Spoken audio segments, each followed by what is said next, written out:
Yang keempat, peserta akan diberikan sertifikat setelah mengikuti seminar sampai dengan selesai ya Bapak Ibu ya. Jadi jangan ditinggalkan seminar kita yang menarik ini. Oke, pembicara yang akan mengisi tema siang hari ini sudah ada semua di tempat. Selamat siang Bapak Irfan Setiaputra, Presiden Direktur Garuda Indonesia. Selamat siang Bapak Marsikal TNI Capi Hakim, Chairman CSA Aviation Consultant. Selamat siang, Mbak. Selamat siang, saudara-saudara. Semoga sehat semua Bapak Ibu dan seluruh peserta sekalian. Oke, tanpa membuang waktu lagi, tampaknya kita langsung ngobrol saja dengan Pak Irfan Setiaputra. Saya bacakan dulu. Pak Irfan Setiaputra adalah Presiden Direktur PT Garuda Indonesia Tbk, sebelumnya pernah menjadi CEO Sigfox Indonesia PT Kirana Solusi Utama, CEO PT Reswara Minergi Hartama, Komisaris PT Cipta Kridatama, Komisaris PT Sanggar Sarana Baja, Komisaris Utama PT Reswara Minergi Hartama, Chief Operating Officer PT ABM Investama, dan CEO PT Cipta Kridatama. Waduh. Selamat siang Pak Irfan, silakan dinyalakan mikrofonnya. Oh, bisa. Ya, selamat siang. Sehat Pak, apa kabar? Alhamdulillah. Alhamdulillah sehat. Baik, Pak, ini saya langsung tanya-tanya aja ya, kan kaitannya Pak Irfan lebih senang ditanya-tanyain gitu. Ya. Gimana nih Pak nih, situasi dunia penerbangan dengan COVID yang sudah berapa bulan jadinya ya? 9 bulan ya, kita tidak bisa kemana-mana gitu. Bagaimana dampak pandemi COVID ini terhadap industri penerbangan pada umumnya dan mungkin pada Garuda khususnya Pak? Ya, terima kasih. Sebelum saya jawab, saya mesti salam hormat dulu ke Pak Marsikal Capi Hakim. Selamat siang, Pak Marsikal. Selamat siang, Pak Irfan. Semoga selalu sehat ya. Ya, untuk menjawab pertanyaan, saya pikir saya cukup jelas lah situasi industri ini ya, di mana sempat babak belur jatuh dan sekarang sudah membaik. Yang saya ingin sampaikan di sini sebenarnya adalah bahwa it's a fact ya, gitu ya. Situasi pandemi ini memukul habis-habisan. Kita punya jumlah penumpang yang secara otomatis tentu saja mempengaruhi kita punya finansial di perusahaan ini ya. Dan upaya yang kita lakukan 6-7 bulan terakhir ini kan adalah memastikan bahwa perusahaan bisa tetap berdiri, perusahaan bisa punya masa depan, dan perusahaan bisa lebih relevan kepada para customer-nya. Jadi itu yang kita lakukan. Tapi dari awal kita menyadari bahwa isu utama buat maskapai udara, termasuk dalam hal ini Garuda, adalah memastikan bahwa para penumpangnya itu kembali mau naik. Artinya ini isunya adalah isu confidence ya. Dan tadi malam kita baru saja bawa masuk ke Indonesia vaksin ya. Saya memang belum disuntik gitu, tapi memegang kontainernya aja udah rasa percaya diri saya langsung meningkat gitu kan. Terasa sudah divaksin gitu kan. Jadi insya Allah dengan masuknya vaksin ini, walaupun mungkin harus ada urutannya siapa aja yang lebih dahulu divaksin ya. Mudah-mudahan bisa memberikan confidence yang makin meningkat, bukan cuma saja kepada Garuda, tetapi juga ke maskapai yang lainnya, tetapi juga kemudian memastikan bahwa sebenarnya seluruh stakeholder di Indonesia ini cukup serius lah ngurusin ini. Minggu depan insya Allah akan datang bahan bakunya, dan di awal Januari katanya kalau tidak ada halangan akan ada lagi 1,8 juta vaksin yang sudah akan masuk. Jadi I think we are on track. Memang ada beberapa kasus ya di industri ini yang agak little bit setback, tetapi so far pergerakannya positif, walaupun masih jauh dari yang kita harapkan.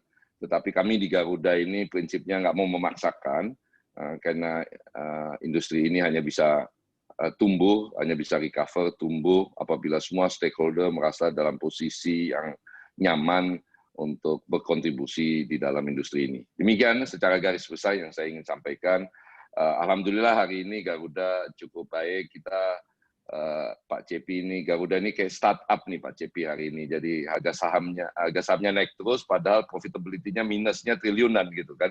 Jadi mudah-mudahan ini merepresentasikan di mata para investor bahwa Garuda ini punya potensi yang besar di hari-hari ke depan gitu. Kita harga sahamnya hari ini udah 440-an. Mudah-mudahan sebelum akhir tahun bisa mencapai harga IPO gitu. Walaupun profitability-nya tetap masih klasifikasinya triliunan minusnya ya. Amin, amin, amin. Terima kasih. Demikian. Ya, baik Pak. Tadi saya juga baru mau nanya itu, tapi Bapak sudah menjelaskan bagaimana saham Garuda ini. Karena kalau saya pantau 1 tahun ini anjloknya itu sampai 150 ya waktu awal pandemi ya Pak ya, kalau nggak salah ya. Harganya ya itu. Kita di awal 200-an, tapi nggak tahu juga.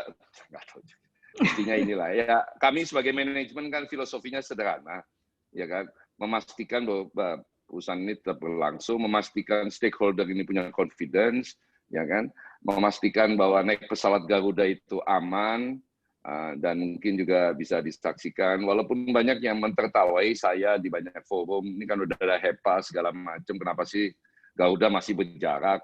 Bukan juga karena kita semata-mata nurut pemerintah ya Pak, Bu ya, tapi yang juga penting buat kita kan rasa aman itu kan persepsi. Persepsi ini nggak gampang di manage. Fakta dengan mudah kita tampilkan gitu kan, tapi kalau persepsi ini kita butuh waktu, butuh edukasi, butuh testimoni dan sejenisnya. Dan kami yakin bahwa dengan bersabar, dengan tetap fokus, mudah-mudahan recovery-nya justru makin cepat.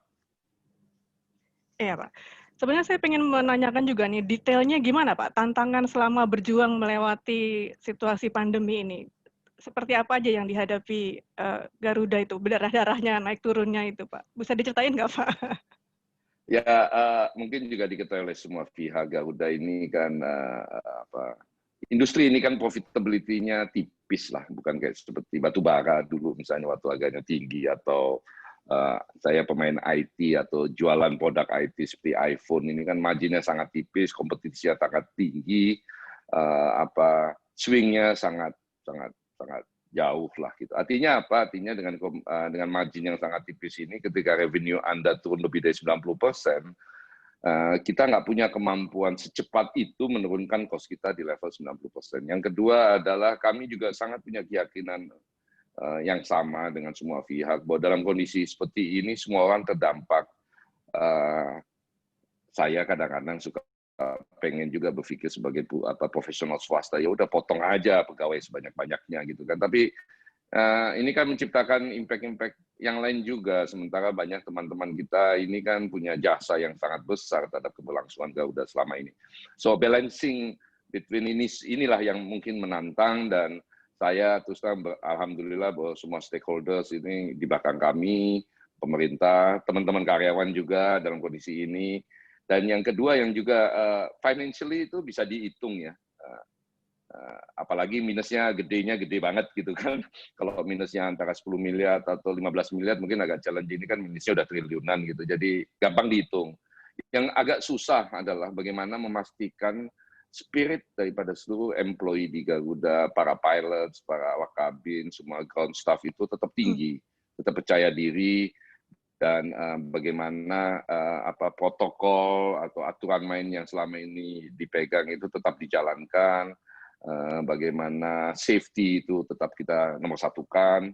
Inilah yang paling menantang dari selama proses ini. Tapi alhamdulillah kelihatannya 1 bulan terakhir ini kita ngelihat everything's positif kecuali bottom line yang belum positif ya.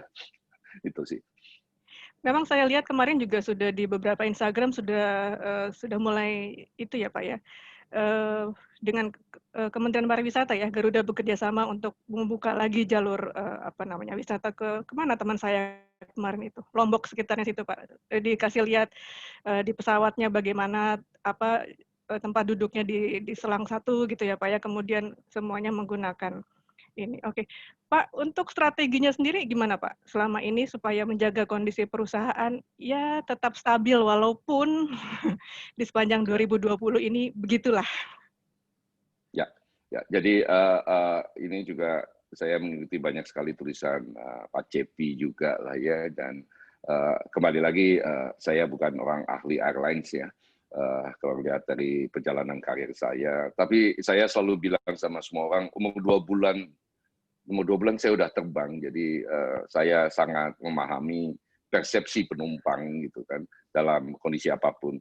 Bagaimana kita pastikan itu. Tapi kalau melihat kondisi yang ada pada waktu itu, sebelum melakukan strategi apapun, saya dan tim direksi ini ingin memastikan beberapa hal. Dan ini menurut saya mungkin pelajaran yang bagus untuk time will tell apakah ini tepat atau tidak. Gitu. Jadi kita cukup lama lah, beberapa minggu sebenarnya mensepakati beberapa hal. Dan kesepakatan itu yang paling utama adalah, yang pertama adalah bahwa sudahlah, nggak usah mengeluh. Ya kan? Apapun yang kita keluhkan, tidak akan ada perubahan apapun yang akan terjadi setelah kita mengeluh. Gitu kan? Itu yang pertama ya. Anda mau nyalahkan siapa? Karena kalau pandemi ini juga ujungnya ya, Pak. yang Anda akan salahkan, ya yang ujungnya yang akan Anda salahkan kan Tuhan akhirnya kan, which is nggak tepat lah itu kan. Yang kedua, marilah kita memaksimalkan seluruh collaborative experience sama collaborative knowledge yang dimiliki di Garuda beserta para stakeholder-nya untuk bagaimana memfokuskan diri ke percepatan recovery walaupun banyak pihak yang mengatakan bahwa recovery ini akan makan waktu mendekati 3-4 tahun gitu. Tapi kita take set aja dulu analisa itu terus lakukan banyak hal. Nah, apa yang kita fokuskan selama beberapa bulan? Yang pertama adalah bisnis kargo ya. Ini kita boost dan hari ini jumlah pendapatan kita di kargo itu sudah melewati pendapatan kita dalam kondisi pandemi. Sebelum pandemi, mohon maaf. Kita dari kargo itu. Yang kedua, kami ini kan adalah national freight carrier gitu kan. Kami juga diminta untuk terlibat aktif, artinya jangan cuma minta, tapi juga terlibat aktif pemulihan ekonomi. Dan kami percaya dari awal bahwa salah satu unsur dari pemulihan ekonomi itu adalah ekspor. Nah, kargo ini akhirnya kita buka penerbangan khusus kargo untuk komoditas dari Indonesia Timur, khususnya komoditas marine product atau ikan.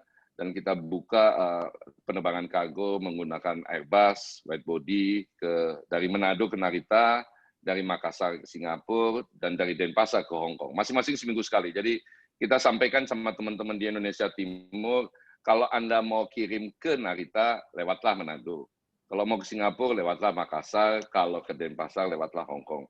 Kita kerjasama dengan stakeholder di masing-masing daerah, dengan para Pemda, dengan Pak Gubernur, kami melakukan komunikasi, mereka cukup senang bahwa kita buka ini, dan kita ingin katakan bahwa nggak perlu semuanya harus lewat Jakarta. Jadi apalagi komunitas ikan ini kan cukup dipengaruhi oleh waktu perjalanan maupun jarak gitu ya. Jadi itu benar benar juga Pak Irwan, benar Pak Irwan. Itu sesuatu yang kita agak hindari tuh. Kalau nggak, saya mungkin nggak bisa ikut di acara pagi siang ini. Yang selanjutnya juga karena kita tahu ini akan ada banyak isu pergerakan produk-produk pharmaceutical, kita juga memperoleh sertifikasi untuk mungkin satu-satunya yang bisa mengirim, menyimpan produk-produk farmasi. Oleh sebab itu kemarin kita juga bawa vaksin ya, dari Cina gitu ya. Sayangnya tadi malam nggak boleh ngomong, jadi sementara ini klasifikasinya seperti itu. Kemudian kita juga melakukan fokus di penerbangan charter. Jadi kondisi pandemi ini memang memaksa beberapa perusahaan-perusahaan di Indonesia untuk mengirimkan pekerjanya dari home base-nya maupun kembali ke home base dengan menggunakan pesawat charter, dan kita sudah eksekusi itu. Tapi kita juga sangat fokus di repatriasi ya. Repatriasi itu membawa pulang warga negara Indonesia dari luar negeri maupun membawa warga negara asing ke luar negeri. Sampai hari ini kita masih terbang ke Jeddah, walaupun tidak boleh bawa umroh, tapi masih banyak warga negara kita yang mesti pulang. Ya, jadi selama ini kita lakukan itu. Jadi yang terakhir tentu saja kita sangat bersyukur bahwa pasar domestik kita recover-nya cukup cepat, atau kalau mau dikatakan membuka dirinya lebih cepat dibandingkan lain. Kita juga bersyukur punya penerbangan domestik tidak seperti SQ maupun Cathay yang harus muter-muter. Yang oleh sebab itu ide flying to nowhere nggak bisa kita eksekusi, maupun dinner on the flight Tapi itu nggak bisa kita jalankan karena kita juga bisa flying to anywhere, kita juga bisa dinner sambil terbang ke satu tempat gitu ya. Jadi semuanya ini. Tapi yang paling penting dari semuanya ini akhirnya kita shifting, kita punya view dari menjual produk kita menjadi lebih taking care kita punya penumpang. Oleh sebab itu mungkin sempat mendengar kita punya tagline baru yaitu Because You Matter. Kita punya promosi-promosi baru lebih menekankan ke safety daripada ke produk-produk kita, ataupun mohon maaf selama ini yang kita selalu cantumkan di produk atau di advertising kita selalu ada pramugari di situnya. Kali ini kita jauh kurangin karena it's not about us, it's all about you. Baik. Ada lagi Pak strategi lainnya nih? Kayaknya seru dengerin strateginya Garuda nih Pak nih. Ya, beyond itu semuanya tentu saja seperti saya katakan tadi, kita perlu cari cara-cara kreatif untuk memaksimalkan penumpang itu naik seperti diketahui pada waktu awal kita bikin riset, Mbak ya. Kita bikin riset, kita menemukan 30% nggak mau terbang udah. Penumpang kita 30% udah, that's it. Orang saya mau keluar rumah aja udah nggak mau gitu kan, apalagi mau terbang. Nah, tapi sekitar 73% itu pengen terbang. Tapi menunda semuanya. Menunda semuanya pada waktu kita riset bulan Juli kalau nggak salah akhir itu 73% itu menunda penerbangan, tapi 56% akan terbang sampai akhir bulan Desember, tapi yang booking cuma 12. Nah ini jelas merepresentasikan satu hal, orang nggak percaya gitu kan, orang nggak percaya. Oleh sebab itu kita melakukan banyak inisiatif ini. Tetapi ketika kita bicara bahwa penumpang tidak percaya, itu kan impact ke internal kita juga. Nah, para awak kabin, para pilot, saya udah 5 kali terbang. Saya 5 kali terbang. Itu komentar mereka, Pak, waktu awal-awal Pak cuma 20 orang Pak, gitu kan. Ya ini semangatnya kan juga menurun, dan semangat menurun ini juga menciptakan perlambatan dari cara ide-ide kreatif kan. Nah, kami akhirnya di Garuda membuat beberapa istilah, banyak orang main-mainan, tapi kalau dilihat misalnya di background saya ini masker gitu ya. Masker itu internally create lots of hype ya. Hype di internal, banyak yang senang dengan ini. Ya internal juga ada yang nggak suka gitu, mereka bilang ya, tolong deh gaji saya yang dipotong dikembaliin daripada bikin masker gitu ya, biasa lah kan. Selalu ada positif negatifnya. Tapi waktu kita terbang ke banyak lokasi, banyak yang efficient gigs yang nunggu untuk difoto. Waktu kita terbang ke Haneda juga disambut dengan baik di sana. Dan terakhir kita kemudian juga memaskerkan salah satu 777 kita. Insya Allah bisa kita terbangkan ke negeri Belanda supaya mereka tahu, dan kita bisa ngasih tahu teman-teman di Belanda sana bahwa kita di Indonesia bermasker dong, Anda juga bermasker dong di sana kalau jalan-jalan gitu. Jadi hal-hal di organisasi itu the most important thing, you still get excitement. Leaders itu tugasnya salah satu bukan cuma mengelola tapi juga meng-create excitement sedemikian rupa sehingga semua orang bersemangat dan ide-ide baru, ide-ide cemerlang bisa keluar. Dan saya adalah orang yang sangat percaya 100 kepala lebih bagus daripada 1 kepala. Kalau 100 orang anak muda bisa datang dengan ide, mestinya recovery kita bisa berlangsung dengan lebih cepat. Ya, betul sekali Pak. Demikian. Jadi kalau saya nanya sejauh mana minat masyarakat untuk bepergian dengan menggunakan transportasi udara, mestinya udah naik dong sekarang ya Pak ya? Sudah naik, tapi still far away. Dan kita lebih banyak fokus ke domestik. Memang kita tentu saja berharap bahwa kemudian bulk penerbangan seperti kayak umroh bisa dibuka, tapi ternyata umroh dibuka yang boleh bawa adalah Saudi Airlines ya. Kita sangat mengerti polisi pemerintah. Tentu saja suatu hari saya dalam hati kecil Pak Cepi berharap sekali nanti kalau Bali dibuka untuk wisatawan asing yang boleh masuk hanya Garuda gitu kan. Tapi nampaknya kan kalau pemerintah kita kan sangat egalitarian, tidak boleh memihak gitu. Saya juga sangat mengerti itu, walaupun kadang-kadang suka membayangkan. Saya dukung itu, saya dukung. Berharap bahwa kemudian pemerintah kita mungkin sama dengan Saudi Arabia Pak ya, tapi ya sudahlah. Kadang-kadang ini juga tantangan yang menarik untuk membuktikan bahwa kita bisa kok bersaing juga dengan mereka yang lain-lainnya gitu kan. Dan saya kok yakin sekali bahwa kita bisa Pak. Sangat yakin. Kenapa? Karena Garuda akan datang dengan value proposition baru untuk mereka yang mau datang ke Bali, yaitu fly direct to Bali. Yang lain Anda mampir-mampir hari ini, kalau Anda naik Garuda ke Bali, Anda terbang langsung ke Bali. Nggak usah mampir-mampir lagi. Kayak dari Bandung nggak perlu lagi ke Jakarta, langsung ke Bali. Oke, Jogja jadi juga ada yang langsung ke Bali. Langkahnya apa nih Pak untuk meningkatkan minat masyarakat kembali terbang yang sudah dilakukan? Anda mesti menciptakan persepsi. Seperti saya katakan tadi kan gini, masyarakat tidak mau terbang karena ada persepsi tidak aman. Persepsi tidak aman ini kan harus dikomunikasikan. Secara kesehatan tentu saja ya. Sekarang rasa aman, saya membedakan antara aman sama safety. Padahal bahasanya sama aja Pak Cepi ya.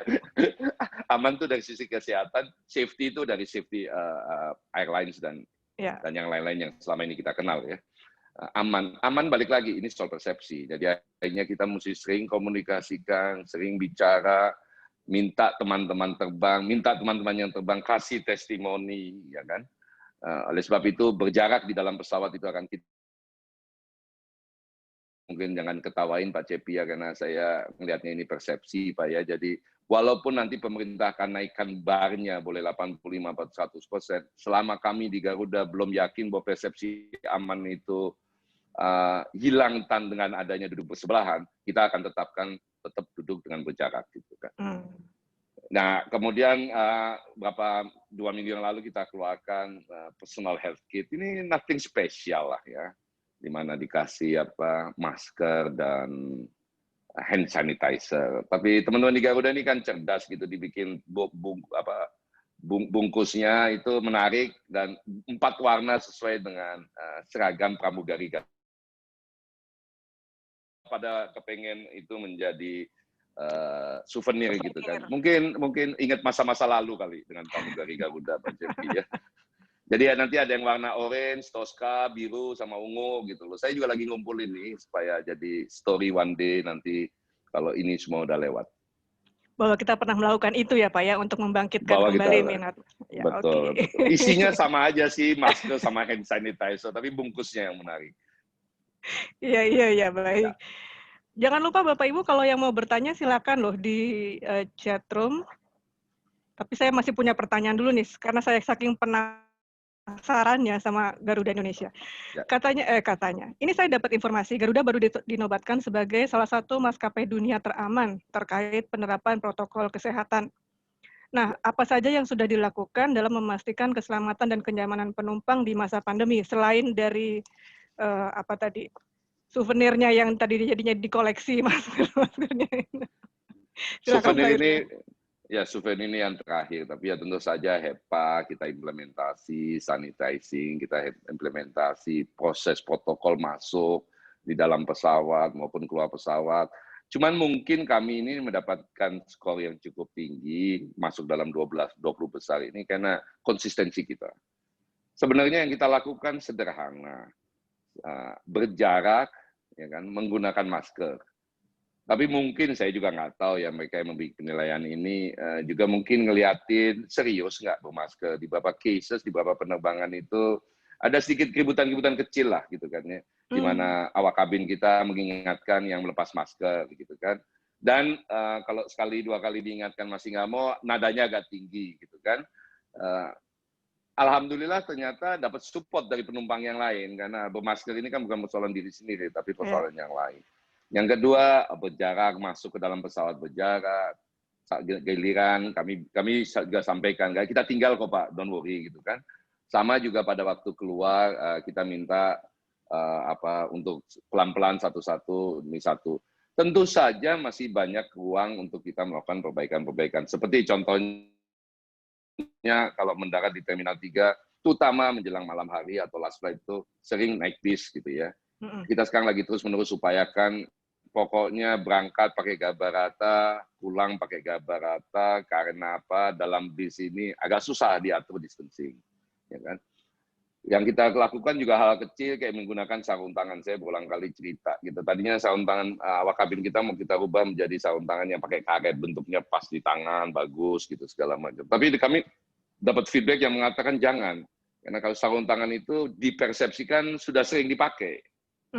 Jangan-jangan dipakai buat nyiapin makanan, nyediain segala macam dipakai terus gitu. Jadi, oh ternyata publik mempersepsi lebih positif sarung tangan plastik yang jelek kelihatannya gitu, sering robek gitu kan. Tapi semua orang yakin bahwa ini selalu diganti. Dan memang saya cek dengan teman-teman awak kabin, dalam perjalanan ada ganti berapa kali, bisa sampai 2-3 kali gitu kan. Karena memang sudah tidak nyaman, sudah ini. Jadi hal-hal tersebut kita continuously lakukan, personal health kita keluarkan, dan kita sangat terbuka kok dengan feedback-feedback kira-kira apa lagi yang perlu dilakukan, termasuk misalnya soal makanan, soal masuk ke dalam lavatory. Berapa kali kita bisikin lah ya masuk lavatory, Pak, Bu, mohon tetap dipasang. Karena kan berada dalam ruangan sendiri rasanya aman terus dibuka. Yang kedua tolong tetap dipasang. Yang kedua nggak banyak souvenir, jadi kita kan kalau naik pesawat suka buka-buka, siapa tahu ada souvenir yang bisa dibawa pulang. Gitu.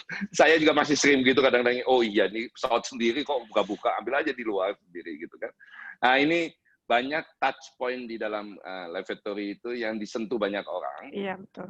yang kita sarankan untuk diminimalisir. Jadi itu sih nampaknya konsistensi inilah yang membuat kami mungkin memperoleh salah satu yang 20 besar gitu. Tapi yang lainnya, yang 19 yang lainnya itu banyak yang nggak terbang sebenarnya. Jadi sebenarnya kita mestinya udah masuk 10 besar ya Pak Cepi ya.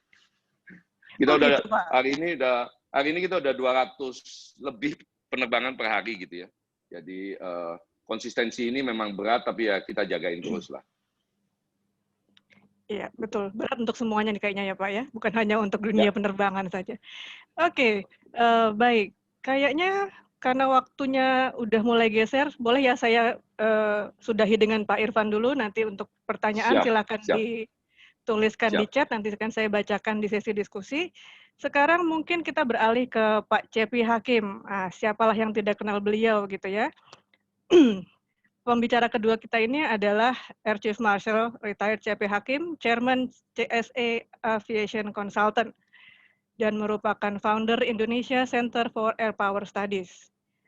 Ya, sebelumnya Pak Cepi pernah menjadi Chief of Staff of Indonesian Air Force, Head of KKT National Team, Advisory Board Inakom, Chairman PB Fasi, Komisaris Utama PT DI, Data Indonesia, dan Senior Advisor Danone Aqua harusnya nih ya kayaknya ya.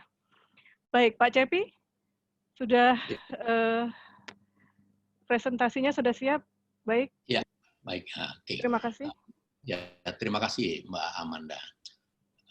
Terlebih dahulu saya sampaikan terima kasih Pak Irfan ya, menyediakan waktu yang sangat berharga di Garuda untuk mau juga join di CAC Virtual Class. Yang kedua, saya juga apresiasi bagaimana performance Pak Irfan. Tadi sudah dikatakan leader create excitement, dan kita sekarang semua juga exciting dengan Garuda. Nah, terlepas dari itu, saya ingin menyampaikan sebuah paparan bagi saudara-saudara sekalian untuk memberikan perspektif yang lebih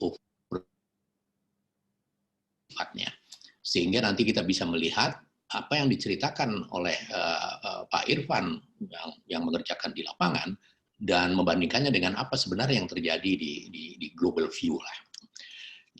Saudara-saudara sekalian, walau besar dan sangat luas pengaruhnya, ya, namun kadang sektor industri penerbangan ya, dalam hal ini terutama peran maskapai penerbangan atau airline itu seringkali diremehkan orang. Ya. McKinsey & Company, konsultan manajemen kondang yang bermarkas di New York sejak tahun 1926, dia menyebut bahwa maskapai penerbangan mewakili 3,4% dari PDB global. Maskapai penerbangan memberikan kontribusi secara langsung melalui penjualan tiket pesawat terbang, dan kontribusi yang secara tidak langsung adalah melalui pertumbuhan industri pariwisata. Nah, tahun lalu sebelum pandemi COVID-19 merebak, itu tercatat 4,5 miliar penumpang melakukan penerbangan. Sementara itu, menurut catatan The Economist, International Weekly Newspaper terbitan Inggris, terdapat tidak kurang dari 100.000 penerbangan komersial yang berlangsung dalam satu hari. Penerbangan telah berkembang demikian cepat dan telah mampu menjelajah pesat dengan jangkauan jarak yang lebih jauh dan juga dengan kecepatan yang semakin tinggi. Dan bahkan penerbangan telah didorong oleh tuntutan pasar yang terus-menerus bergulir dari waktu ke waktu. Ya. Saudara-saudara, aviation has enabled globalization, described by author Oliver Picton as a world shrinking process with endless implication on tourism and shadow economies, allowing cultures to mix and business strategies set up to thrive purely on the certainty that foreigners will visit. As long as these conditions are held, profits are made. Jadi penerbangan itu telah memungkinkan terjadinya globalisasi, yang dijelaskan oleh seorang penulis yang bernama Oliver Picton sebagai proses menyusutnya ukuran dunia, dengan implikasi yang tak berujung pada bidang pariwisata, dan berpengaruh langsung dari berputarnya roda ekonomi. Penerbangan telah memungkinkan unsur budaya untuk bercampur baur, dan strategi bisnis kemudian terbentuk dan berkembang semata berdasar keyakinan bahwa orang akan melakukan perjalanan udara lintas negara. Nah, selama kondisi ini dapat dipertahankan, maka otomatis faktor keuntungan akan diperoleh, dan perkembangan putaran roda ekonomi dari bisnis penerbangan akan mengalir mengikutinya. Ketika pandemi COVID-19 muncul di permukaan, maka serta-merta terjadi penurunan drastis permintaan konsumen yang tidak pernah terjadi dan bahkan tidak pernah pula diramalkan orang sebelumnya sepanjang sejarah. Airlines around the world are facing the most severe crisis in aviation history. Some airlines have already collapsed and some are on their way to bankruptcy. Mudah-mudahan bukan Garuda. Dan hal ini serta-merta berdampak pada profitabilitas industri penerbangan secara keseluruhan. Tidak mustahil itu akan segera mengubah wajah dari tampilan dan wujud perjalanan menggunakan pesawat terbang di permukaan bumi ini untuk masa yang akan datang. Saudara-saudara, Euronews melaporkan bahwa a new report from PricewaterhouseCoopers claims 60% of the world airline fleet are still grounded. That's almost 18,000 commercial airlines currently inactive, sitting on the tarmac or in hangars all over the world. This year might see global passengers numbers slump to level not seen since the 1970s. Who was flying on a regular basis back then? And this year will almost certainly see some airlines disappear altogether. Itu adalah tulisan di awal-awal pandemi menguak di seluruh dunia. Terdengar agak sedikit pesimistis, akan tetapi sebenarnya itulah realita yang tengah dihadapi dunia penerbangan sekarang ini. Dampak dari virus corona COVID-19 ternyata sangat dahsyat terhadap industri penerbangan, terutama bisnis maskapai penerbangan di seluruh dunia. Willie Walsh, pimpinan IAG, International Airline Group, mengatakan bahwa maskapai penerbangan di Eropa telah turun kapasitasnya sebesar 75% belakangan ini. Dan tidak ada jaminan bahwa maskapai penerbangan Eropa akan sanggup bertahan dalam beberapa bulan ke depan. Kajian dari CAPA, Center for Asia Pacific Aviation, lembaga konsultasi dan analisis penerbangan yang berbasis di Sydney, Australia, menjelaskan bahwa tanpa bantuan yang diberikan oleh pemerintah, maka lebih separuh dari 800 maskapai penerbangan di seluruh dunia akan mengalami kebangkrutan. Kondisinya memang lebih hebat dari dampak serangan terorisme, dampak serangan dari teroris pada tragedi 9/11 di tahun 2001. The COVID-19 global pandemic has hit the entire aviation ecosystem hard. All players in this sector, airlines, airport, air navigation organization, partners, security agencies, support services, commercial and retail services, regulators and travelers are feeling the pain. By early April 2020, international flight had fallen by nearly 80% and domestic flight had sunk 70% worldwide. Keseluruhan dari ekosistem penerbangan tanpa kecuali telah terkena dampak maha dahsyat dari global pandemic COVID-19. Awal April 2020, penerbangan internasional anjlok 80%. Domestic flight turun drastis 70%. Richard Branson, founder dari Virgin Group yang antara lain mengelola Virgin Australia, mengatakan dengan gamblang bahwa Virgin Atlantic membutuhkan bantuan pemerintah untuk kelangsungan hidup maskapai penerbangannya. Tanpa bantuan pemerintah, maka akan mustahil Virgin Atlantic akan dapat bertahan hidup. Sementara itu, Sekjen INACA, Indonesia Air Carriers Association, mengumumkan bahwa sebagai akibat dampak penyebaran virus corona COVID-19, sudah tercatat 2 maskapai penerbangan yang menutup operasinya di Indonesia pada awal April 2020. Di Amerika Serikat, pengamat industri penerbangan Mike Boyd mengatakan bahwa walau telah dikucurkan stimulus berupa suntikan tunai dari pemerintah Amerika Serikat sebesar 50 miliar US dollar, jumlah tersebut tidak akan cukup untuk dapat menyelamatkan industri penerbangan yang mengalami kerugian sebagai akibat dari virus COVID-19. Nah, saudara-saudara sekalian, gambaran dari semua itu seolah membuktikan dengan terang benderang bahwa bisnis maskapai penerbangan ternyata sangat rentan dan bergantung kepada peran besar pemerintah. Kondisi yang dihadapi saat ini seolah membuka mata kita semua bahwa jaringan perhubungan udara sebuah negara memang seharusnya berada langsung di bawah pengelolaan pemerintah. Keikutsertaan pihak swasta memang sangat diperlukan, namun harus berada dalam ruang sebatas memenuhi kelengkapan semata. Kebutuhan kapital yang besar dengan nilai keuntungan yang sangat tipis, tadi Pak Irwan juga menggarisbawahi, dan rawan bangkrut seperti sekarang ini, tidak bisa dihindari memposisikan maskapai penerbangan swasta pada tempat yang disebut sebagai the complementary player, dan tidak sebagai the leading actor atau pemeran utama.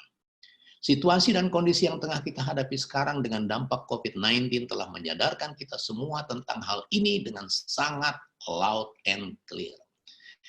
Sebagai kesimpulan yang bersandar pada bukti nyata di lapangan sekarang ini di tengah hiruk-pikuknya pandemi COVID-19, pembuktian tentang betapa rawan dan ringkihnya sebuah sosok airline sebagai domain bisnis berhadapan dengan pandemi COVID-19.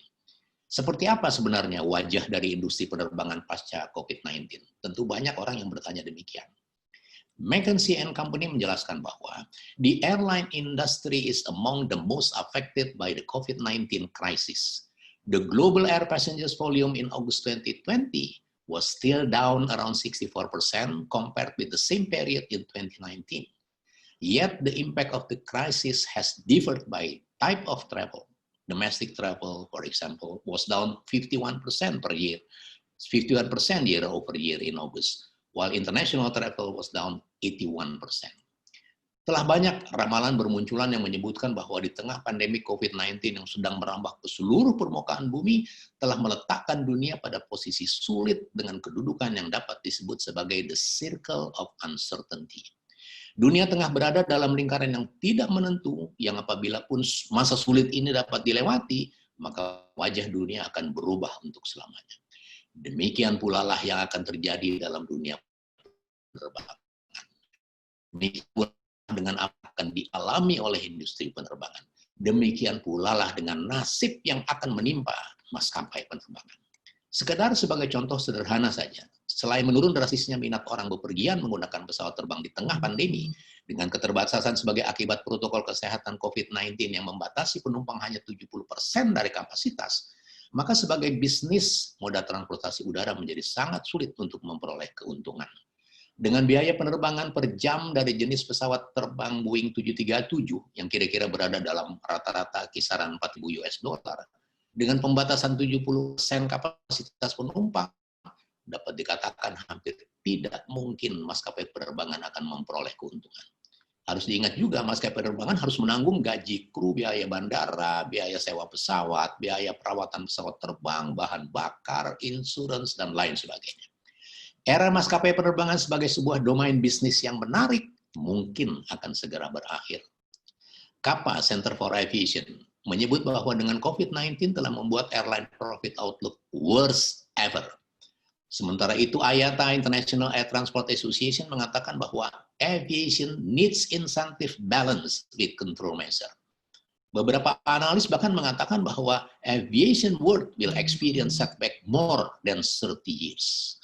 Beberapa gambaran dari refleksi pernyataan-pernyataan tersebut tadi, antara lain adalah jika pada awal tahun 2020 terdapat sebanyak 31.000 aktif aircraft, maka pada bulan Mei tahun yang sama telah menurun drastis menjadi hanya 13.955 aktif aircraft.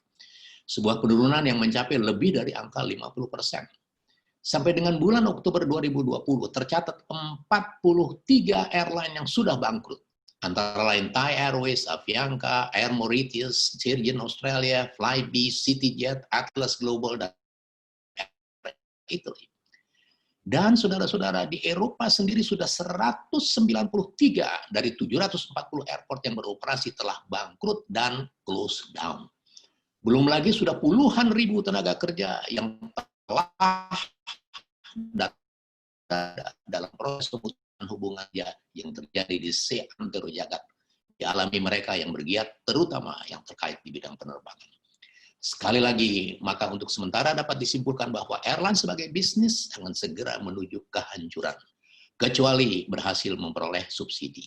Subsidi satu-satunya yang masuk akal adalah berasal dari pemerintah, karena tidak mungkin ada investor yang akan terjun dalam bisnis yang sudah pasti akan mengalami kerugian. Beberapa penyebab utama adalah protokol kesehatan, travel restriction due to lockdown mechanism, slump demand among travelers, economy slowdown, new habit, new lifestyle, new way of international conference, workshop, seminar, and meeting. Di Indonesia sendiri, penurunan air traffic yang terjadi di Soekarno-Hatta International Airport sebelum pandemi COVID-19 tercatat 1.000 sampai dengan 1.100 penerbangan per hari. Belakang ini 400 sampai 500 penerbangan. Air traffic secara nasional tercatat 5.000 hingga 6.000 penerbangan. Hanya 1.500 sampai 2.000 penerbangan. Sementara itu air traffic yang melintas Indonesia atau overflying traffic sebelum pandemi terdapat 300 dengan 400 penerbangan per hari dan sekarang hanya 50 hingga 75 penerbangan. Demikianlah penurunan yang sangat tajam pada air traffic secara berdampak kepada eksistensi sebuah maskapai penerbangan. Sekali lagi, di tengah pandemi COVID-19 sama sekali tidak keuntungan.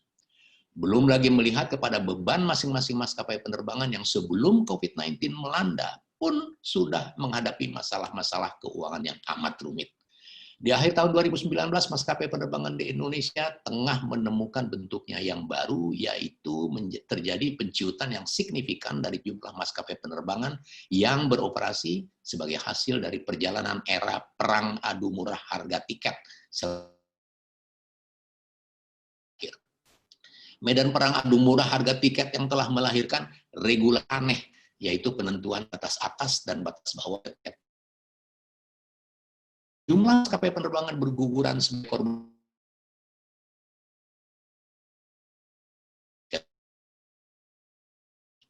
Maka kembalilah harga tiket kepada format yang normal dan kemudian memunculkan kehebohan baru, yaitu dianggap sebagai melonjaknya harga tiket yang ugal-ugal.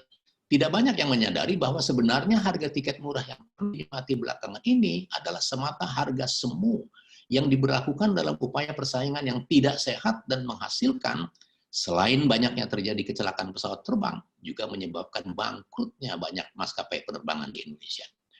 Demikianlah dengan apa yang terjadi pada saat maskapai penerbangan yang hanya tinggal gelintir ingin kembali pada kurva normal dari kalkulasi harga tiket pesawat. Hal itu tidak hanya menuai protes keras dari banyak pihak, justru kemudian dihadang pula oleh wabah pandemi COVID-19 yang datang.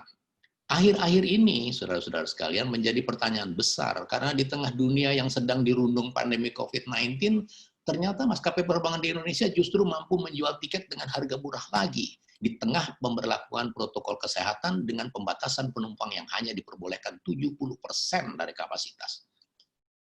Nanti waktu yang akan menjawabnya, gejala apa gerangan ini semua. Akan tetapi kelihatannya di tengah kesulitan yang luar biasa, pihak manajemen maskapai penerbangan untuk sementara waktu setidaknya akan dapat memperoleh aliran dana cash modal dan dapat dipastikan hal ini tidak akan dapat berlangsung lama. Di sisi lainnya, maka tampak bahwa bisnis transportasi ini terlihat tuntutan kebutuhan domestik. Ya, beruntung kita bisa menyelenggarakan dan ada demand dari domestic flight. Sementara isu lockdown dari tiap-tiap negara yang sangat bervariasi sudah sangat menghambat kelancaran penerbangan internasional. Terlihat juga bahwa jenis penerbangan kargo lebih dapat survive. Pak Irfan tadi mencatat itu dibanding dengan penerbangan penumpang. Demikian pula penerbangan charter dan pelayanan private jet ada kecenderungan agak meningkat, walau tidak terlihat tanda-tanda akan steady sebagai pasar yang terbatas. Lalu kapan dan sampai berapa lama kira-kira dampak COVID-19 terhadap penerbangan akan dapat pulih kembali? Untuk menjawab tulisan menarik yang mengatakan bahwa it is still very difficult to predict exactly how the recovery of the aviation industry evolve as uncertainty continuing effect of COVID-19 remains. It is, however, clear that any recovery is going to be slow as regardless of government measure to avoid the bankruptcy of airlines, everything will depend on the development of the virus, differing country response to cross-border travel, and mostly on the passengers as they are the one that have to recover their trust and resume their air travel. Masih sangat sulit untuk memprediksi dengan tepat bagaimana pemulihan dunia penerbangan akan terjadi karena ketidakpastian seputar dampak lanjutan COVID-19 masih tetap berlangsung. Namun jelas bahwa pemulihan apapun yang akan berlangsung lambat. Pemulihan apapun yang akan berlangsung pasti lambat. Karena terlepas dari tindakan pemerintah untuk menghindari kebangkrutan maskapai penerbangan, semuanya akan bergantung pada perkembangan virus dan hasil penelitian vaksin COVID-19. Thanks God, Garuda sudah bawa vaksin COVID-19 tadi pagi. Demikian pula respon dan tanggapan negara yang berbeda terhadap perjalanan lintas batas telah menyulitkan penyelenggaraan international flight. Dan lebih penting lagi, sebagian besar akan ditentukan oleh para penumpang sebagai konsumen. Karena merekalah yang harus memulihkan kepercayaan diri masing-masing untuk mau melakukan perjalanan dengan menggunakan transportasi udara. Pertanyaan berikutnya, bagaimana dan kapan situasi dan kondisi ini dapat kembali normal? Saudara-saudara, situasi yang tengah dihadapi sekarang ini adalah sebuah kesulitan yang mirip dihadapi sesaat Perang Dunia Kedua berakhir. Namun, beberapa pokok masalah yang dihadapi sangat jauh berbeda. Perbedaan yang sangat menyolok adalah tentang peran hubungan internasional dalam pengembangan international aviation sebagai global air transportation system. Pada era usainya Perang Dunia Kedua, seluruh negara memiliki visi yang sama untuk bersemangat kebersamaan menuju global peace and global prosperity.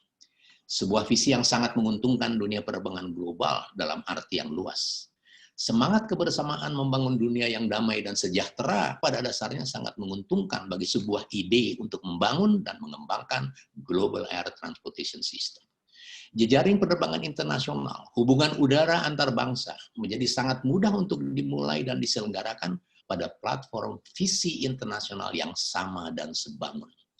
Visi yang berakar kuat pada keinginan menuju dunia yang aman dan damai, serta sejahtera setelah dilanda perang yang berkepanjangan.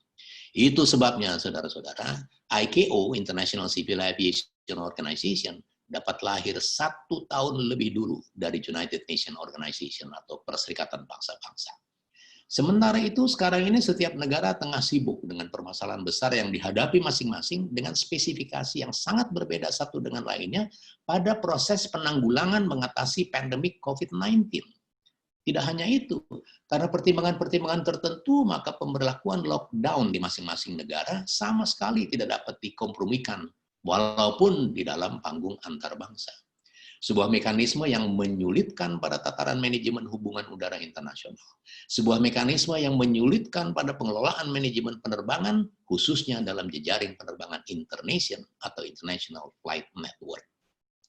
Euronews menyebut tentang kesulitan-kesulitan yang tengah dihadapi ini dengan menggaris bawahi bahwa most airlines are not expecting passengers number to return to 2019 level for many years to come, may not until 2025. And slow growth won't be helped by fewer airlines having fewer planes. It is a troubling time for the industry as a whole, and there will be more painful job losses to come. But as in so much of this crisis, it will create winners as well as losers. Kalangan maskapai penerbangan telah jelas dan gamblang melihat realita di lapangan sebagai tidak memberikan harapan bahwa kondisi jumlah penumpang yang akan bepergian menggunakan pesawat terbang akan pulih kembali seperti yang terjadi pada tahun 2019. Susah meramalkannya sampai kapan kesulitan ini akan berlangsung, yang mungkin saja dapat terjadi hingga tahun 2025. Pertumbuhan penumpang yang sangat lambat dipastikan tidak akan menguntungkan banyak maskapai penerbangan, terutama airline dengan ukuran skala yang relatif kecil. Sebuah petaka besar bagi industri penerbangan dunia secara keseluruhan, dengan diiringi ratapan banyak orang yang tengah dan akan kehilangan pekerjaan dalam seketika. Akan tetapi, sebagaimana halnya dengan the law of nature, hukum alam tentang hadirnya siang dan malam, serenity and stress, strength and weakness, flexibility and rigidity, courage and doubt, maka demikian pula lah pada setiap krisis yang pasti akan menyajikan pula opportunity. dan pada akhirnya menampilkan siapa yang akan muncul sebagai the winners dan sekaligus sang the losers. Demikianlah, maka sebenarnya sampai dalam waktu dekat mendatang tidak akan ada maskapai penerbang yang dapat survive berhadapan dengan kesulitan ini, kecuali maskapai yang beruntung memperoleh subsidi dari pemerintah atau dari investor siluman yang satu spesies dengan Sinterklas. Sekedar mengingatkan saja bahwa Sinterklas tidak pernah datang sendirian, dia selalu didampingi oleh suar tepit. Maka dalam mengelola dana talangan, apabila tidak hati-hati, maka bisa saja akan mengundang sang suar tepit dalam wujudnya sebagai KPK yang datang menerkam. Dan terakhir, bila ditanyakan lagi kapan semua ini akan dapat berakhir, maka jawabannya akan serupa. It is still very difficult to predict exactly how the recovery of the aviation industry will evolve, as uncertainty around the continuing impact of COVID-19 remains. It is, however, clear that any recovery is going to be slow, as regardless of government measure to avoid the bankruptcy of airlines.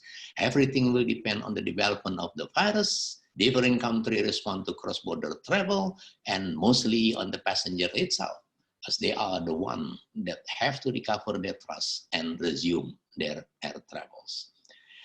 Nah, saudara-saudara, saya kira sudah sangat jelas dan sebagai penutup patut digarisbawahi bahwa dengan kondisi seperti sekarang ini dan beberapa waktu ke depan sangat tidak mungkin ada maskapai penerbangan yang dapat survive melalui high turbulence of COVID-19. Apabila toh memang ada yang mampu tampil survive, dapat dipastikan adalah maskapai penerbangan yang mendapat dana talangan dari pemerintah dan fasilitas keberpihakan dalam berbagai kebijakan operasional yang diberlakukan. Tidak akan pernah ada investor, walau investor siluman sekalipun, yang mau berinvestasi pada ruang bisnis yang hanya akan menyajikan kerugian. Akan tetapi, dalam bentuk dan format tertentu, maka mungkin saja ada juga maskapai penerbangan yang dapat eksis, merambah sekian banyak tantangan, dan sekaligus terus memperluas bidang bisnisnya ke berbagai arah, walau pada kenyataannya tetap merugi. Sebuah fenomena yang seperti dikatakan orang Belanda, bahwa Indonesia adalah the land van alle mogelijkheden, negara dengan segala macam kemungkinan yang bisa saja terjadi. Saya kira itulah gambaran umum yang ingin saya sampaikan, dan dengan presentasi saya tadi akan terlihat kemudian bagaimana the global view dan bagaimana apa yang tengah dikerjakan oleh maskapai penerbangan, terutama sekali dalam hal ini the black carrier. Saya kira itu untuk sementara, Amanda. Nanti kita bisa berdiskusi lebih jauh, karena sangat menarik nanti banyak beberapa hal yang mungkin kontradiktif antara pesimism dan optimism. Tidak apa-apa. Optimism is good characteristic, but it's you carry it out it's you carry it out to over with optimistic, it become foolishness. Tetapi kalau we talking about pessimism is fashionable now as a product of COVID-19. Terima kasih. Terima kasih Pak Cepi. Saya mengikuti paparannya Pak Cepi jadi deg-degan lagi nih Pak. Tadi sudah dengar tanya jawab Pak Irfan agak naik semangat saya, tapi begitu dengar ini deg-degan lagi saya. Itu sebabnya supaya balance, memang kita akan tampilkan dua hal yang berbeda perspektif, supaya kita nanti tidak akan terhanyut tadi antara optimisme dan pesimisme. Betul-betul kita melihat pada realisme, dan itu membutuhkan orang-orang seperti Pak Irfan dan orang-orang di manajemen maskapai penerbangan untuk melihat benar-benar bahwa inilah yang harus kita hadapi, yang memerlukan aktualisasi yang di lapangan. Ya, betul juga Pak Cepi. Nah, sepertinya sudah banyak yang bertanya. Kita mulai sesi tanya jawab dulu ya, Pak Cepi. Ini silakan. Dari Bapak atau Ibu Cerah Iskradono ya. Apresiasi atas strategi transformasi direksi Garuda Indonesia yang bisa shifting untuk memanfaatkan setiap celah peluang dengan ide-ide kreatifnya. Bagaimana strategi SDM-nya? Apa ada downsizing? Efisiensi apa saja yang bisa dihemat? Bagaimana seperti spirit SDM-nya? Bagaimana supaya spirit SDM-nya tetap tinggi dan optimis? Tagline because you are matter, konkretnya apa ya? Terima kasih. Kayaknya untuk Pak Irfan ini ya. Silakan Pak Irfan. audionya Pak, mohon maaf. Ya, oke. Maaf, sebelum saya jawab nih, saya mau komentar sedikit nih. Tadi paparannya Pak CP Pak ini Cepi. lama-lama bener juga nih, menyesal saya masuk ke sini nih. Sebelumnya mendingan di Batubara. Oh no, please Ya, don't, please. Ya, enggak, tapi gini, ya kita manusia biasa lah memang sebagai CEO ketika ngelihat situasi buku hari ini, kalau di Cengkareng lihat pesawat pada waktu itu nggak ada yang terbang seperti kayak di di Kemayoran tahun 70-an Pak Cepi, sesekali aja pesawat terbang gitu kan. Kadang-kadang juga suka jedotin kepala ke dinding, nih ngapain lagi ngerjain beginian, udah hidup penuh kayak keuangan masalah aja dalam hidup nanganin airlines. Tapi beyond itu Pak,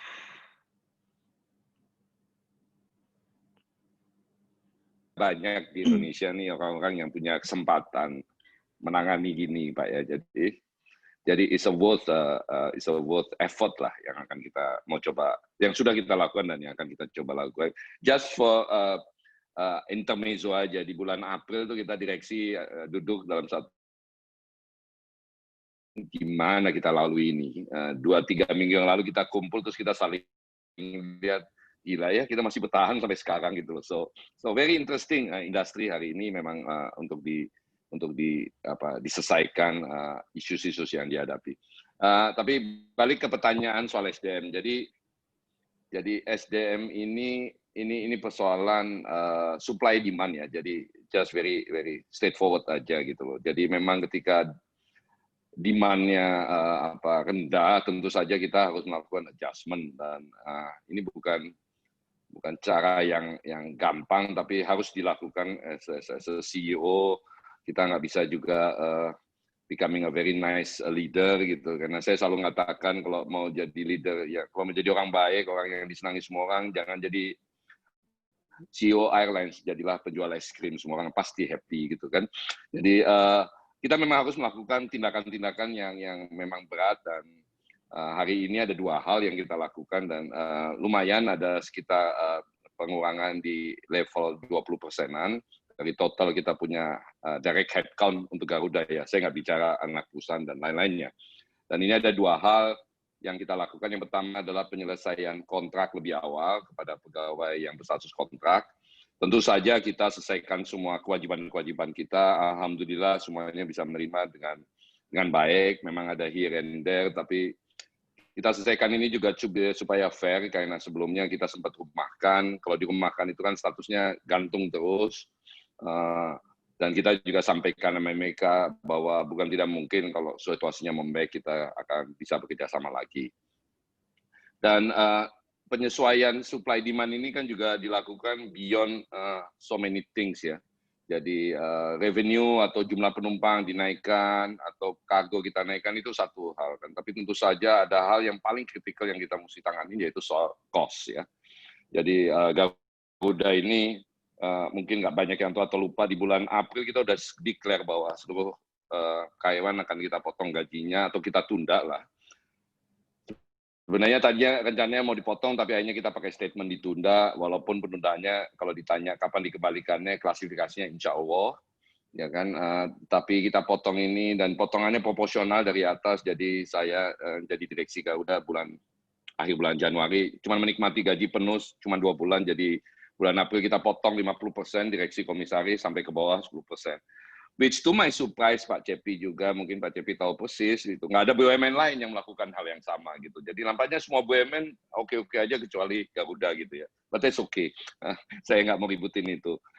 Ini kenapa kita lakukan, karena kita mau memberi message kepada everybody bahwa life is going to be very gloomy. Kalau kita ngomong the light, akan ada the light in the end of the tunnel, ya pasti ada the light in the end of the tunnel. Problemnya belum kelihatan nih the light-nya, karena kita masih di tengah tunnel terus dan kita nggak tahu nabrak kemana aja. Jadi kita potong itu, dan sudah hampir lebih dari 9 bulan kita lakukan itu. Message positif yang saya sampaikan ke teman-teman adalah anggaplah ini tabungan, walaupun belum tentu dibalikan karena kita bukan bank gitu kan. Tapi insya Allah kalau kondisi membaik kita akan segera kembalikan, dan saya kemarin 3 hari yang lalu sempat sampaikan kepada kalian atas apa yang kita sudah capai hari ini. there is a high possibility dalam waktu dekat kita bisa mengembalikan gajinya secara utuh. Karena gaji dan itu kan hak mereka semua gitu kan. Yang kedua mengenai pertanyaan bagaimana tetap memiliki spirit yang sama. Jadi kita libatin nih semua karyawan untuk semua inisiatif dan langkah-langkah yang kita lakukan. Jadi mungkin juga pernah dengar kami memberikan fasilitas program juragan tiket. Jadi di mana seluruh karyawan itu kami perkenankan untuk menjadi penjual tiket Garuda lah istilahnya gitu. Jadi travel agent, kita kasih komisi sebesar travel agent juga gitu. Jadi daripada ngasih ke travel agent, kita ngasih ke karyawan aja gitu. Lumayan Bapak Ibu sekalian, pencapaiannya, pesertanya hampir 1.000 karyawan kita aktif. Karena saya kasih message dalam kondisi ini, saya nggak mau lihat ada karyawan kita atau keluarga karyawan kita tidak naik Garuda. Saya juga tidak mau lihat tetangga karyawan kita tidak naik Garuda gitu. So you just make sure aja semuanya naik Garuda gitu kan. Ini melibatkan banyak orang. Kita juga punya produk baru yang namanya Kirim Aja, mencoba mendisrupt bisnis kurir untuk untuk memberikan alternatif ya kepada banyak bisnis kurir di Indonesia seperti JNE, JNT dan sejenisnya, si cepat dan segala macam. Tapi kita karena punya pesawat, kita melakukan offering berbeda dengan Kirim Aja. Yaitu si pengirim pemilik barang itu bisa mendapatkan diskon 50% apabila dia meletakkan barangnya di airport ataupun di kantor-kantor designated Garuda dan dapat potongan 50%. Harapan kita ini bisa juga memberikan alternatif buat karyawan yang work from home. Ini juga bisa membantu UMKM untuk meningkatkan mereka punya margin. Jadi we will involve everybody, dan yang terakhir tentu saja menciptakan excitement delivery dan segala macam di mana kita libatkan seluruh karyawan untuk mendesain, karyawan untuk bekerja untuk itu. Dan mungkin Bapak Ibu sekalian juga mengetahui saya ini juga sangat aktif sekarang di IG Talk. Saya jadi host, Pak Cepi, mengundang beberapa selebritis, baik yang perempuan maupun yang laki, juga mengundang beberapa spesial komunitas. Ini juga meng-create excitement di teman-teman, dan mereka mengatakan kok CEO-nya mau jadi host gitu di acara-acara begitu. Kenapa Pak? Kenapa Pak Saya Cepi? belum diundang. Tentu saja satu nanti Pak belum Cepi. Diundang Pak Cepi katanya. Itu kode keras itu Pak Evan. Siap. Nah, soalnya banyak bercanda, saya nggak terlalu berani kalau sama Pak Cepi nanti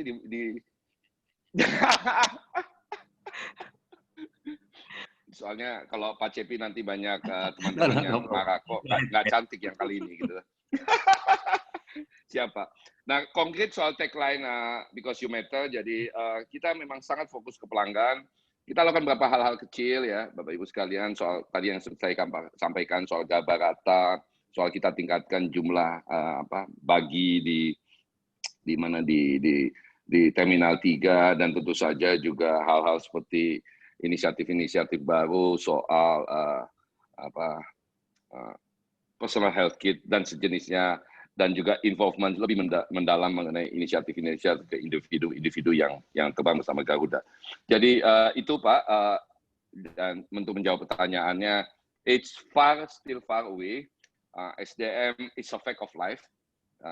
Saya pikir ini juga lama-lama juga semua orang menyadari bahwa seperti tadi Pak Cepi katakan, ini very gloomy untuk pertama kalinya dalam sejarah airlines. Kelihatannya masa depan sangat gelap. Jadi saya juga terus mengkomunikasikan situasi terakhir ke karyawan dan stakeholder semuanya. Yang paling penting kalau dalam kondisi kayak begini, Mbak Amanda, itu adalah let's be very transparent to the team, let's be transparent to the employee. Kenapa? Karena this is their life gitu kan. Dan kita nggak boleh juga terlalu jumawa, sok tahu, dan beranggapan bahwa we know what's gonna happen in the future. Jadi kita selalu komunikasi. Kita selalu komunikasi dengan Serikat Pekerja. Pak Cepi tahu persis Serikat Pekerja kita sangat vokal. Dan juga kita juga komunikasi dengan teman-teman di any kesempatan sedemikian rupa sehingga at least mereka bisa mengetahui perkembangan apa yang terjadi dan what's the view dari sisi manajemen mengenai masa depan industri ini. Demikian, Bu Amanda. Ya, terima kasih, Pak. Pertanyaan berikut, wah ini kayaknya dari calon penumpang ini, dari Pak Bobi. apakah harus bawa hasil tes rapid untuk terbang dengan Garuda? Ini maksudnya bawa tes rapid atau minta dites rapid ini sama Garuda ini? Gimana Pak Irfan? Ya, jadi ini kesepakatan stakeholder yang belum dicabut ya. Jadi ini ada peraturan pemerintah untuk itu. Jadi intinya sih sebenarnya untuk memastikan bahwa mereka yang berada di dalam pesawat itu dalam tanda kutip sehat, ya kan. Nah, pertanyaannya adalah kita mau kemana nih, karena diskusinya agak kental pada waktu di awal-awal. Kalau semuanya mesti PCR, mungkin nggak banyak yang akan terbang akhirnya. Tapi kalau dibebaskan mungkin juga tidak bijak benar ya, Pak, ya? gitu kan, tidak bijak. Gitu. Akhirnya kita ngambil jalan tengah rapid test dan alhamdulillah sekarang jadi sebuah kebiasaan baru buat semua penumpang. Tapi kami selalu menyampaikan kepada calon penumpang, if you just feel unhealthy, nggak nyaman, nggak sehat, flu, let us know, ya kan? Kita dengan mudah kok reschedule, kita juga mudah nanti pindahin ke hari yang lain supaya penumpang memang yang naik ke dalam pesawat kita rapid testnya negatif, tapi juga rasanya juga sehat gitu kan. Dan kita kan di dalam pesawat ada daerah yang kita isolate, jadi kalau misalnya batuk-batuk sepanjang perjalanan ya kita akan minta duduk di belakang sendiri, di-isolate dari yang lainnya. Ini untuk memastikan saja bahwa semua orang yang berada di dalam pesawat itu negatif semuanya ya. Karena kita tahu kalau di dalam pesawat itu aman dan alhamdulillah so far kita tidak pernah mengalami kejadian apapun. Walaupun saya tidak menutupi ada kejadian di mana hasilnya positif kok bisa naik pesawat gitu kan. Sehingga pada waktu dicek di darat itu ternyata dia positif. Dan kemarin ada kasus yang cukup menarik di Jepang ya. Kita untuk yang keluar negeri, international outbound, kita memang menginformasikan karena ada kasus kemarin di Haneda, kita menginformasikan mohon Anda ambil PCR di tempat ABC, ada sekitar 150 dan kita tambah terus lah karena kita pengen memverifikasi. Kenapa? Karena kemarin ada rombongan pergi ke Haneda dari 26 orang, ternyata di sana pas di tes PCR 20 positif. Padahal waktu berangkat dari Jakarta suratnya itu negatif. PCR-nya. Ternyata pas kita lacak-lacak karena situasi nggak sempat ke periksa pada waktu mau berangkat, ternyata tes negatif PCR-nya diperoleh dari sebuah rumah bidan. Kita laporkan ke Satgas datangin itu, ternyata mereka juga nggak tahu. So dalam tanda kutip surat tersebut fake ya. Ini yang kita dalam proses akan selalu mau coba perbaiki dari waktu ke waktu gitu, karena ingat pada waktu rapid test pertama kali disyaratkan Anda bisa beli hasil rapid test di Tokopedia misalnya pada waktu itu sih. Jadi memang hari ini masih kita rapid test, mudah-mudahan nanti setelah vaksin sudah berlangsung ke semua pihak, mungkin yang boleh naik pesawat adalah yang sudah menunjukkan bukti sudah divaksin. Itu akan lebih nyaman lagi kita. Lebih aman. Baik, terima kasih Pak. Berikutnya dari Pak Adi Hendranto, ini sepertinya salut pada Garuda, krisis pasti memberi kesempatan untuk berubah meninggalkan budaya lama, berubah, berinovasi, dan menciptakan hal-hal dan cara baru. Salut untuk Garuda. In a way, it's a blessing in disguise. If we understand it right, a cosmic message kepada industri aviation. Kayaknya ini salutation saja kepada Garuda ya. Oke. Berikutnya dari Bapak atau Ibu, kayaknya Ibu Puji Astuti, ini kayaknya untuk Pak Cepi ya, atau gimana nih? Dari Puji Astuti, Kemhan RI, mohon izin saya mantan anak buah Pak Cepi. Di Mabesau. Ingin bertanya apakah penolakan beberapa negara, sekitar 59 negara atas kunjungan wisata dari orang Indonesia, juga mempengaruhi bisnis penerbangan dan berapa perusahaan penerbangan Indonesia yang selama ini beroperasi akan bangkrut, dan apakah dapat pulih kembali dengan merger atau akuisisi? Dan adakah harga khusus untuk pegawai negeri yang sering menggunakan pesawat untuk menjalankan tugasnya? Ini untuk siapa? Pak Cepet, Pak Irfan? Mungkin dijawab masing-masing kali, memberikan pendapatnya lebih adil gitu, karena saya tidak tahu. Silakan Pak Irfan dulu barangkali. Ya, soal penolakan kunjungan dari 59 negara, ini yang banyak orang nggak tahu, sebelum mereka menolak, kita udah menolak. Dan Republik Indonesia itu menolak dari manapun gitu kan. Jadi ada peraturan yang melarang WNA masuk ke Indonesia kecuali kitas dan segala macam. Jadi Saya pikir sih udah pastilah mempengaruhi, dan hari ini kita tetap terbang dengan very limited conditions, tapi ya kita, Pak Cepi juga tahu persis lah, kita ini kan punya mandat connectivity, dan buat kami ini kadang-kadang pengen juga nggak terbang gitu Pak ya, tapi mandat ini kan harus kita jalankan, dan kita harus cari cara bagaimana mandat ini kita jalankan tetapi tidak jadi rugi. Inilah sedikit ide-ide cemerlang yang kita butuhkan. Jadi kayak ke Amsterdam, walaupun penumpangnya nggak banyak, ya kita isi aja barang banyak sekali gitu kan. Dan alhamdulillah kok ada aja gitu kan yang mengirim barang banyak ke Amsterdam gitu kan. So posisi hari ini kita masih terbang, frekuensinya memang cuma tinggal seminggu sekali. Jadi ini pengaruhnya tentu saja sangat dalam, dan kita memang mesti struggling mencari cara menutupi sambil terus-menerus memastikan bahwa connectivity ini terjadi. Demikian juga ke Australia dan ke Jepang maupun ke Hong Kong gitu ya. Soal merger akuisisi, ya memang sekarang ada inisiatif dari kementerian, dari pemerintah untuk holding pariwisata. Poinnya very clear, tapi ini tidaklah dikaitkan dengan pandemi, karena pariwisata itu hanya baru bisa berjalan ketika ini inisiatifnya dalam posisi memastikan bahwa nanti ketika pandemi ini dibuka, yang masuk ke Indonesia itu adalah wisatawan berkualitas, bukan asal wisatawan yang menghabiskan waktu di sini merusak, tetapi nggak spending capability-nya rendah gitu. Kita berharap kita bisa mendatangkan pariwisata yang menghabiskan waktu lebih lama di Indonesia dan menghabiskan dana lebih banyak supaya menciptakan devisa positif. Karena 2019 ditemukan data bahwa wisatawan Indonesia yang keluar negeri itu menghabiskan 80 miliar US dollar. Jadi nggak balance ini yang perlu kita perhatikan gitu kan, tanpa perlu melarang orang Indonesia pergi ke luar negeri. Apakah ada harga khusus ke ASN? Saat ini nggak ada, tetapi kami sedang diskusi dengan banyak biro umum untuk memastikan bahwa harga kita departemen. Ini yang kita terus-menerus minta feedback, apakah pagunya masuk apa enggak, karena kita tidak ingin tentu saja ASN mensubsidi, tapi kita juga tidak ingin ASN terbang dengan yang lain dan mengambil untung lah Pak ya. Jadi itu yang kita harapkan, karena keamanan dan kenyamanan ASN itu kan juga bagian dari tanggung jawab Garuda. Demikian Mbak Amanda. Terima kasih Pak Irfan. Pak Cepi mungkin ada yang mau ditambahkan untuk ini, Ibu Puji Astuti? Ya, terima kasih. Masih diingat juga bekas anak buah. Jadi tentang 59 negara yang menolak, saya sampaikan tadi, saya sudah sampaikan ya, bahwa sekarang ini dunia itu persis seperti era pasca Perang Dunia Kedua. Dalam pengertian bahwa the growth of economic growth, global economic growth itu terpasung. Nah, perbedaan yang menyolok adalah pada waktu selesai Perang Dunia, semua negara justru ingin membangun connectivity. Dan ini sangat menguntungkan dalam konteks ide-ide yang akan mengembangkan international flight network. Nah, sedangkan sekarang ini tadi Pak Irfan udah bilang sebelum kita dilarang, kita udah larang duluan, bahwa dalam negara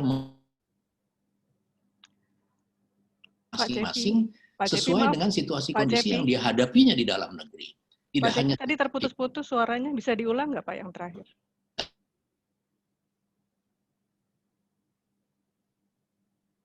Halo, Pak Cepi.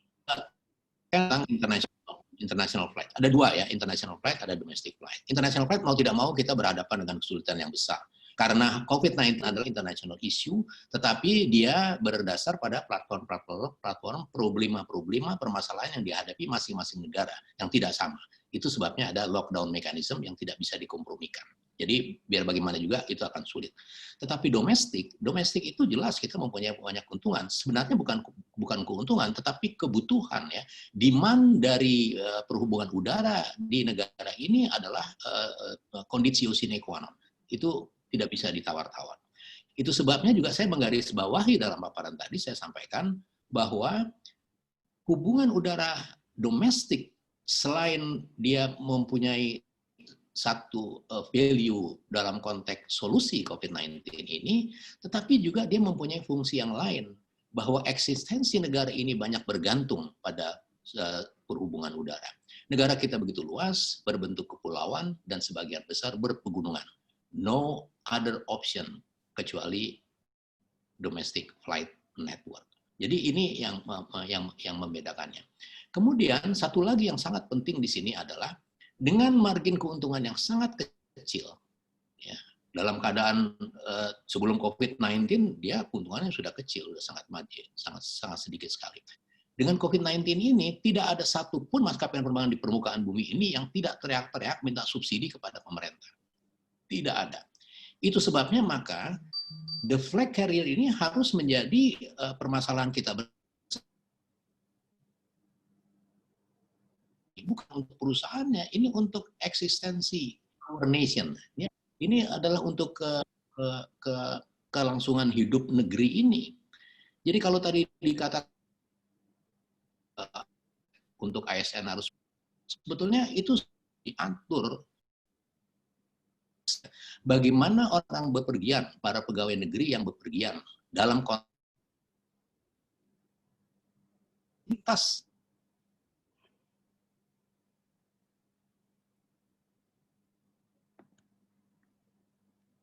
mencari harga yang pas. Oh, no, tidak. Tapi ini di tingkat teknis, kita harus mempunyai Dewan Penerbangan Nasional. Kan hal-hal yang seperti ini. Sehingga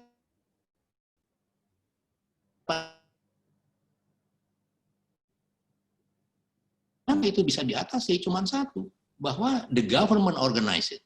Ya. Ini karena apa? Karena untuk negara. Jadi saya sampaikan juga berulang kali bahwa private sector is tapi dia complementary. Mengapa complementary? Karena pada satu ketika berhadapan sekarang ini, dia pun akan teriak-teriak mengenai subsidi dari mana lagi? Nggak mungkin. Jadi as a business, ya, airline itu sekarang usaha nothing, nggak bisa. Nggak mungkin lah, bayangin. Kecuali mau melanggar ya, kalau kita nggak bicara kalau soal pelanggaran. Dan Garuda selama ini, dia mempunyai brand image, dia mempunyai credibility, dia mempunyai trademark, bahwa dia taat azas. Itu satu value ya. Siapapun yang duduk di manajemen Garuda, semua orang akan melihat itu. Dia kalau dia mau aman, dia mau nyaman, dia ke Garuda. Karena yang paling taat azas itu sejauh ini ya konsistensinya itu terlihat di the flag carrier kita Garuda. Dan inilah yang harus kita pertahankan bersama-sama, bukan pekerjaannya manajemen. Saya kira pekerjaan kita semua. Jadi kita harus melihat semuanya dalam the big picture, bagaimana kita mengorganisasi ini. Karena sekali lagi platformnya adalah kelangsungan hidup bangsa ini. Saya kira itu yang bisa saya sampaikan. Terima kasih. Ya, terima kasih Pak. Mungkin tadi agak terputus-putus jawabannya Pak Cepi ya, karena sinyal mudah-mudahan masih bisa ditangkap pesannya. Berikutnya ada pertanyaan dari Pak Nur Wahyudi untuk Pak Irfan. Satu, bahwa aman adalah persepsi. Ranah medsos efektif untuk membangun persepsi.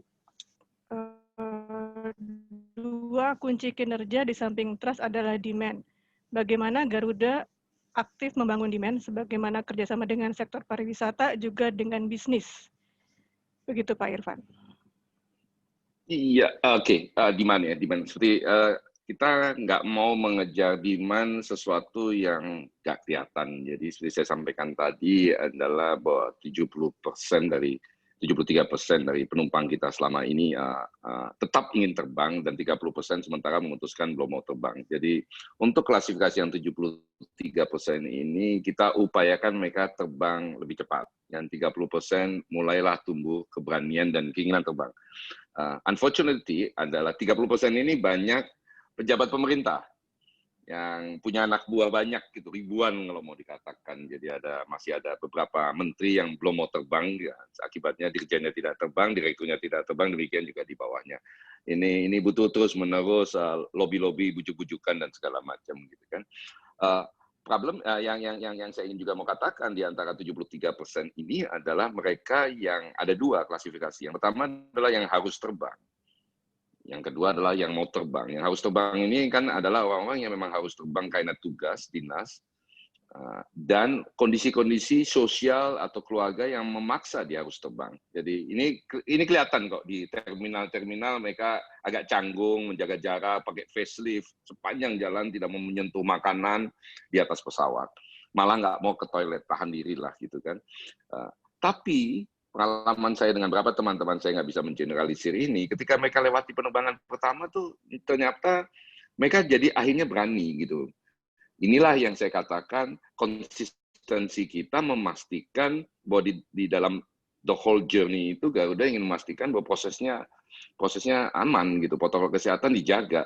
Dan di dalam pesawat situasinya juga nyaman. Kita dulu pernah punya pikiran para awak kabin dipakein hazmat gitu kan.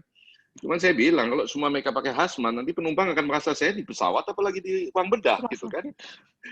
Jadi nyaman itu kan juga penting, karena industri ini industri kebahagiaan. Orang yang naik pesawat kan semuanya senang, Pak Cepi. Ya, nggak ada yang nggak senang. Ya, dari dulu, saya dari umur 2 bulan, dari mulai tahu naik pesawat itu selalu semangat datang ke depan, boleh nggak duduk deket pilot gitu kan, waktu kecil gitu. Ada aturan yang tidak membolehkan anak kecil lagi masuk pesawat gitu. Untung sekarang jadi presiden Garuda, jadi boleh masuk ke kokpit lagi terbang gitu kan. Ini senang, kita semua bahagia lah gitu kan. Dan kalau Anda WhatsApp banyak aviation geek di medsos gitu, bagaimana ada istilah kangen terbang gitu kan ya. Saya juga kadang-kadang juga surprise gitu. Tapi ya memang itulah faktanya di kehidupan masyarakat kita. Nah, ini kita ciptakan messaging terus-menerus bahwa aman. Karena kita tahu sekali orang merasa nggak aman, ini word spread out ya. Yang kedua, kita buka destinasi-destinasi baru, kita buka destinasi langsung. Untuk menghindari transit. Seperti contohnya Bandung ke Bali, sempat kita berhentikan lama. Kalau orang Bandung mau ke Bali, ya ke Jakarta dulu. Sekarang dan juga di bandara di Hussein dibolehkan pesawat jet sekarang oleh Kementerian Perhubungan karena Kertajati nggak hidup-hidup lah gitu atau belum siap-siap, jadi ya kita terbangkan ke Bali. Ke beberapa destinasi kita juga mulai buka, khususnya destinasi wisata, walaupun kita tahu bahwa masih perlu kita batasi. Jadi itu yang kita lakukan dari sisi demand ya, dan koordinasi kita dengan para pihak, kementerian, Pemda. Saya khusus memang mendatangi beberapa lokasi, ketemu dengan pemerintah untuk bisa bersepakat. Contohnya kayak Bali gitu kan, ternyata ditemukan di Bali itu bahwa peningkatan, misalnya pun ada peningkatan COVID itu justru terjadi bukan di daerah wisata, tapi justru di daerah-daerah yang lain. Kemarin tadi barusan Vikon dengan Pak Gubernur, kemarin terjadi pelonjakan karena ternyata ada satu akademi atau satu universitas membuka pendaftaran baru. Dan membuka kuliah langsung sehingga terjadi penyebaran baru di sana dan ada klaster baru. Dan ketika pimpinannya dipanggil oleh gubernur, dikatakan kalau Anda nggak beresin, Anda saya masukin penjara karena menciptakan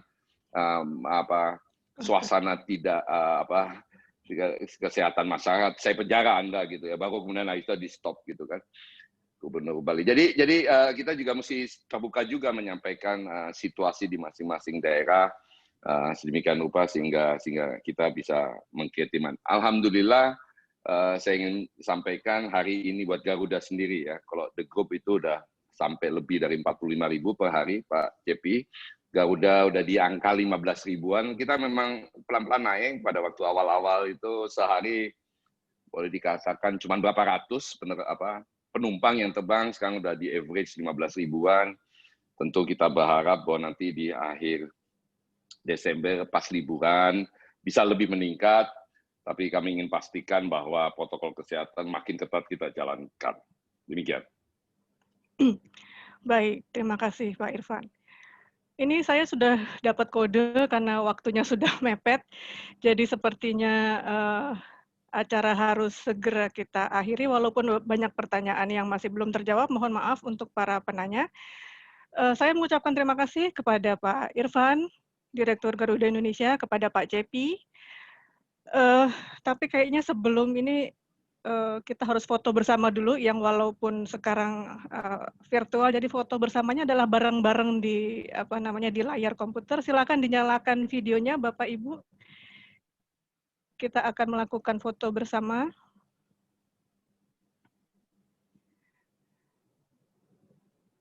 Ini foto bersama zaman now, ini sekarang begini, jadi semuanya tampak di layar. Silakan yang belum membuka videonya. Wah. Selamat siang Pak Samudra.